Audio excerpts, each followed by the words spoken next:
Now nowadays it's a trend, right?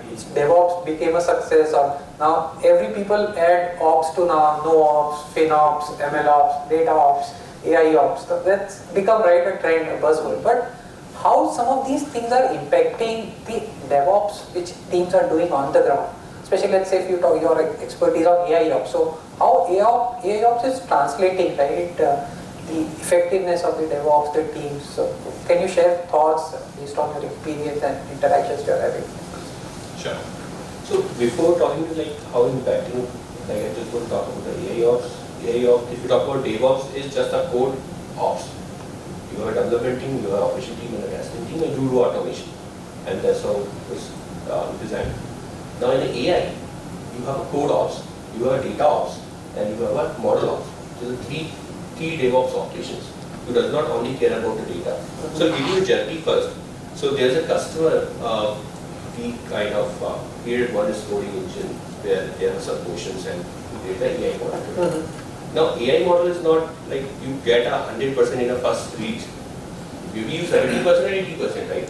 But what will happen next day? What you do for 20%, right? And you have to think around, okay, how I can improve automatically. That's where the AIOps comes into the picture. So we deployed it, and the AI is predicting the scores, and there's an auditor, a human auditor who auditing this manually and storing the data. So we just checking like whether what is AI predicting and what this human say. If there's a difference, we are storing those information. That is 20%. Because 80% you are correct. That 20% the gray area. So you have to think around how you can automate the gray area capture. This is data ops. Okay. So that's what we are capturing the data, and once you capture data, then there's one more auditor who is validating this data.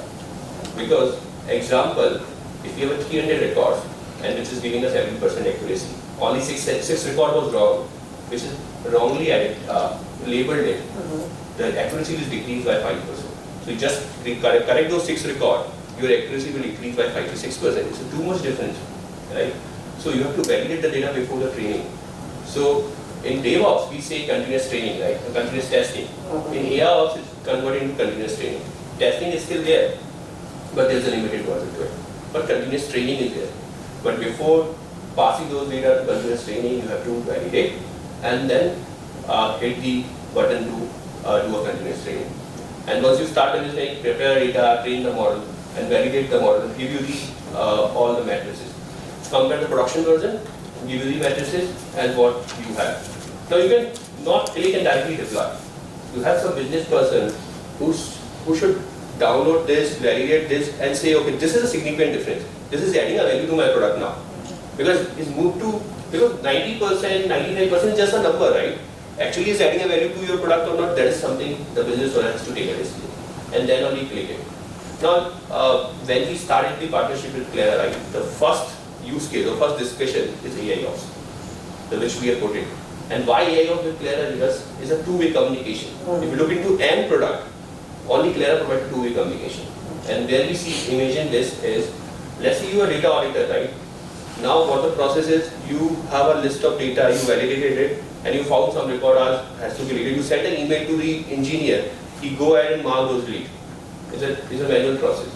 If you have two-way communication like a tool where you can see the data, you can just click unapproved, it automatically, and then click on it, it automatically go to the CT process, continuous training. Similarly, business owner, right?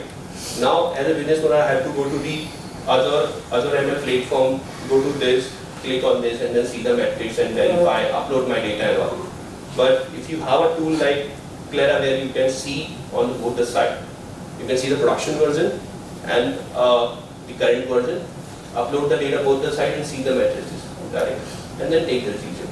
So nothing has on the plate as of now, no tool supported. That's how we imagine and we started this POC and doing this stuff. And we kind of implemented AIOps with the multiple customers. There are some open source tool kind of Airflow, Kubeflow, which is highly used for tools. And Azure ML also provides the direct way. If you want to go to the AWS, you can do a ECR, Docker creation, and then use the SageMaker also, you can do that. So things are there, but kind of how good you are and how you could kind of giving the right value to the customer and showcasing those values through any AIOps that will help. So that paradigm has changed, right? You could see the process like continuous development, continuous integration, continuous deployment. But in case of AIOps, 93% cases is not continuous deployment. It's always a continuous delivery. You have to click, then deploy. Because business owner has to see that you should not deploy directly. So these are the paradigm has changes. Data ops has came into the picture, and more auditor has came into the picture while auditing this. This is a crucial step. So that's how it changes. Similarly, like infrastructure as a code, there is a new paradigm. Docker, when Docker comes into place, it changes so many things. Yeah. Sure. Vishal, how would you see AIOps in DevOps? Is it helping, and what kind of things, what kind of use cases you see where it can fit in? Yeah, so see, all of them have a different process in place. Right? As he mentioned, AIOps, MLOps is very different than DevSecOps. DataOps will be very different. With DevSecOps, people have achieved almost 100% automation. With some of these things, that's not possible. Right? Not possible because it is not a technical limitation, it's just that the process will not allow you to do that 100% automation. Right? And I guess that's the only difference. Apart from that, both the things, the process and the skill remains the same across all these processes. And I think you brought a good point, Sachin and Vishal, that AIOps, DevOps produces so much data that running some AI, ML on top of that will give you a lot of insights. And then with these insights, if you are able to automate some of the things, then actually it will help you to kind of go to the next level in the maturity. So actually everything gets related rather than considering it as a new thing, it is an extension to actually what we are doing. Yeah, I think that is. Yeah. I just wanted to add on MLOps. Sure. Probably a year ago that was an unheard term. And when we started doing our first project on price forecasting using machine learning algorithm, and we were using statistical algorithm as well.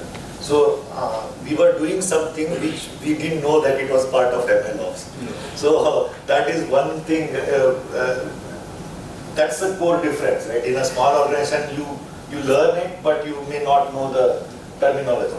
And then when we had to train people, like for one particular forecasting requirement, we wanted data for last 24 to 36 months. And when we started gathering the data, we found that in between there were gaps. There was missing data. How do you handle this? Now, yeah, you could use some extrapolation methods and do that. But then with so much of SME knowledge in-house, then we realized what is MLOps and how to train them, how to get them part of this system, and then things started changing.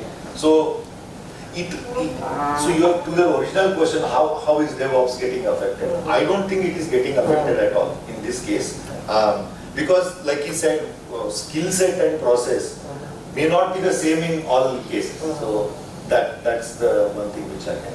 Sure.